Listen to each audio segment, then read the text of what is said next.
Tout savoir sur le mauvais œil et le mal de l'envieux de A à Z. Concernant le mauvais œil, al-ayn, il désigne un mal qui atteint une personne, un animal, un objet ou même une situation, à cause du regard accompagné d'admiration, d'envie ou de jalousie d'une autre personne. Il peut provoquer la fatigue et la faiblesse, la maladie, des troubles psychologiques, l'échec répété dans les projets, des conflits familiaux, des disputes entre amis ou voisins, la ruine d'un commerce et dans certains cas, la mort. Le prophète sallallahu alayhi wa sallam a dit « La plupart des maladies qui entraînent la mort au sein de ma communauté ont pour origine le mauvais œil. » D'après Jabir ibn Abdallah, le prophète sallallahu alayhi wa sallam a dit « Le mauvais œil fait entrer l'homme dans la tombe et le chameau dans le récipient. » Et il a également dit « Le mauvais œil est une réalité. Si quelque chose avait pu être plus rapide que ce que Allah a prédestiné, le mauvais œil aurait été la chose la plus rapide à se réaliser. » En effet, le mauvais œil peut être donné volontairement ou involontairement. Un exemple célèbre s'est produit à l'époque du prophète sallallahu alayhi wa sallam lorsqu'un compagnon admira fortement la beauté et la blancheur de la peau d'un autre compagnon.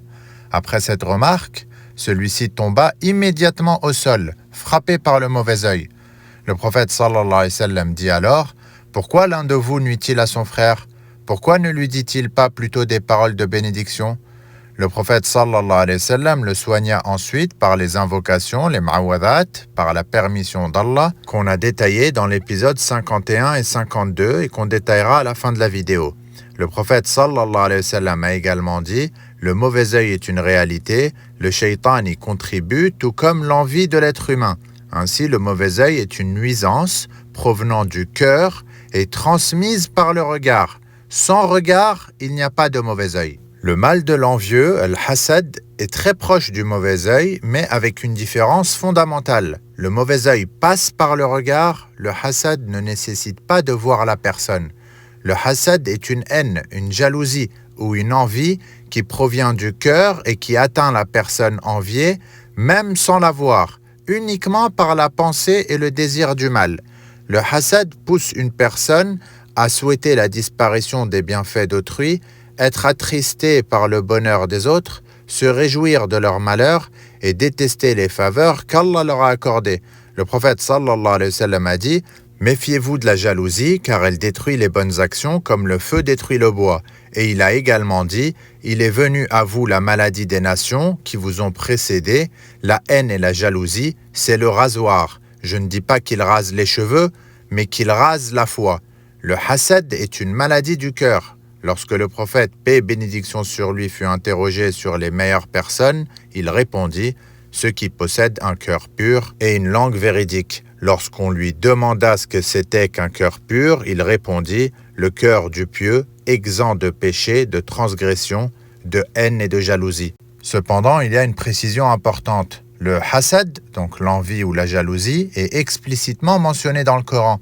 En effet, Allah a dit « Min sharri hasidin idha hasad », c'est-à-dire contre le mal de l'envieux quand il envie. En revanche, le mauvais œil, al-ayn, n'est pas cité explicitement dans le Coran sous ce terme. Sa réalité est établie par de nombreux hadiths authentiques du prophète sallallahu alayhi wa sallam qui a affirmé à plusieurs reprises que le mauvais œil est une réalité. Ainsi, le hasad est mentionné dans le Coran et dans les hadiths, alors que le mauvais œil, al-ayn, est mentionné uniquement à travers de nombreux hadiths authentiques. Les causes du hasad et du ayn, premièrement, c'est la colère et la rancune. Lorsqu'une personne est blessée ou offensée, sa colère peut se transformer en désir de vengeance. Elle finit alors par souhaiter le mal à l'autre personne et éprouver de la tristesse face à ses réussites.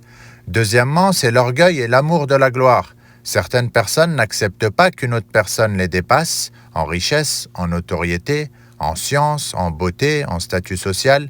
Elles développent alors de la jalousie envers ceux qui possèdent ces bienfaits. Troisièmement, le refus des faveurs accordées par Allah. Allah distribue ses bienfaits selon sa sagesse. Le croyant doit accepter ce que Allah lui a accordé et ne pas convoiter ce qui appartient aux autres. En effet, Allah a dit « Ne convoitez pas ce que Allah a attribué aux uns d'entre vous plus qu'aux autres. » En effet, sachez que les personnes les plus favorisées dans cette vie auront un jugement plus difficile que celles qui ont été moins favorisées.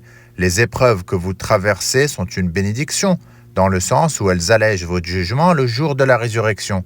Cette vie n'est qu'une épreuve et un test. Le plus important n'est pas cette vie d'ici-bas, mais la vie éternelle dans l'au-delà. Quatrièmement, le rejet de la vérité. Le hasad peut pousser une personne à refuser la vérité. L'exemple le plus connu est celui de certains parmi les enfants d'Israël qui refusèrent de suivre le prophète Muhammad sallallahu alayhi wa sallam par jalousie, parce qu'ils n'étaient pas issus de leur peuple. Leur envie les empêcha de reconnaître la vérité, malgré les preuves qui leur étaient parvenues. Ainsi, le hasad peut aveugler une personne au point de lui faire rejeter ce qui est juste, uniquement parce qu'il lui est difficile d'accepter qu'un autre ait reçu une faveur qu'elle n'a pas reçue. L'envie est permise dans deux situations. En effet, le prophète sallallahu alayhi wa sallam a dit « L'envie n'est permise que dans deux cas. Un homme à qui Allah a donné le Coran et qui le récite nuit et jour, et un homme à qui Allah a donné des richesses et qui les dépense dans le bien nuit et jour. Il s'agit de souhaiter posséder un bien similaire sans vouloir sa disparition chez l'autre. » Et concernant les symptômes possibles du mauvais œil et du hasad, parmi les symptômes fréquents observés, il y a l'échec répété dans les projets, blocage inexpliqué, paresse soudaine, procrastination excessive, difficulté à avancer dans ses objectifs, perte de motivation et fatigue inhabituelle. Cependant, la présence d'un ou plusieurs de ces symptômes ne signifie pas automatiquement qu'une personne est atteinte du mauvais œil ou du hasad. Un diagnostic sérieux nécessite une ruqya. Je vous invite à voir l'épisode 51. Donc, comment éviter de porter le mauvais œil? Le prophète sallallahu alayhi wa sallam a dit « Celui qui voit chez lui-même, dans ses biens ou chez son enfant quelque chose qui lui plaît, qu'il invoque la bénédiction, car le mauvais œil est une réalité. Lorsqu'une personne voit quelque chose qui lui plaît, elle doit dire « Allahumma barak fi » ou bien « Barakallahu fi » ou bien « Masha Allah » ou bien « La quwwata illa billah » c'est-à-dire « Oh Allah, mets-y la bénédiction » ou bien « qu'Allah le bénisse » ou bien « ce que Allah a voulu » ou bien « il n'y a de force qu'en Allah ». Ces invocations protègent la personne ou le bien admiré du mauvais œil. Par contre, il est très important de préciser que beaucoup de gens commettent l'erreur de dire seulement « Allahumma barak » ou « Allah barak » sans ajouter le mot « fik »,« fiki » ou « fi ». Par conséquent, l'invocation n'est pas complète. C'est comme si vous disiez « qu'Allah bénisse » sans préciser ce qu'il doit bénir.